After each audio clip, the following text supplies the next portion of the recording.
Well, 56, that's the number of people who have lost their lives in the Tamil Nadu Hooch tragedy. This is according to the government figures. And as we speak, even when it comes to the lives of over 100 people who have been hospitalized and are said to be in a critical state, that still hangs in balance. Now, while the state is reeling under shock, the politics over the said incident, however, refuses to die down.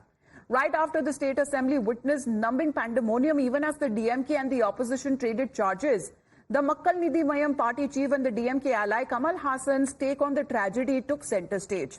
The actor turned politician, right after meeting the victims of those who consumed spurious liquor, not only blamed them for carelessness, but also urged for psychiatric centers for their counseling as well. Listen in. See, I cannot say I have no sympathies for these victims, but these victims will have to understand they've exceeded their limit and they've been careless. They have to be careful, they have to take care of their health. There are enough available liquor, more than pharmacies, we have TASMAN. My request to any government, not just one government which is existing now, the previous and the governments to come, my request would be to create psychiatric centers which will counsel them out of this delirium tremens that they are suffering now. It has to be occasional drinking, social drinking, if at all. But they must understand that exceeding limit in any form, be it sugar, anything is bad. And this necessarily is bad. In the meantime, as far as the opposition is concerned, that has gone hammer and tongs against the actor turned politician, with the BJP calling out his depravity in insensitive remarks for the victims and complete silence on the state government's accountability over the illegal sale of spurious liquor. The AIADMK meanwhile has accused Kamal Haasan of selling his conscience for a Rajya Sabha seat, questioning his duplicity.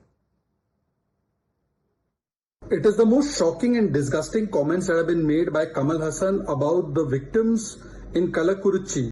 56 people have lost their lives. Most of them belong to the SC community. Rather than having empathy for them, rather than inquiring and having a CBI inquiry for them so free and fair probe can take place, you have Kamal Haasan, who is essentially a tool of the DMK, essentially a handmaiden of the DMK, going and saying that the people have been careless, that they have drunk too much, that they should have some limits. He's blaming the victims and the families, those Dalit families. This is the nyaya for these victims. And Rahul Gandhi, Khadge ji, Priyanka ji have not spoken a word. Look at how shameless one person can be in public life. The apt example could be Mr. Kamal Haasan. For one Rajya Sabha seat, he has sold his conscience. In AIDMK regime, when there was a death in the government hospital, he called the treatment as negligence of the doctors, and any negligence from the government is not a death, it is a murder. That was his statement. Now the negligence of DMK, his ally, had led to 60 lives. 60 lives are lost, and he doesn't call this as a murder.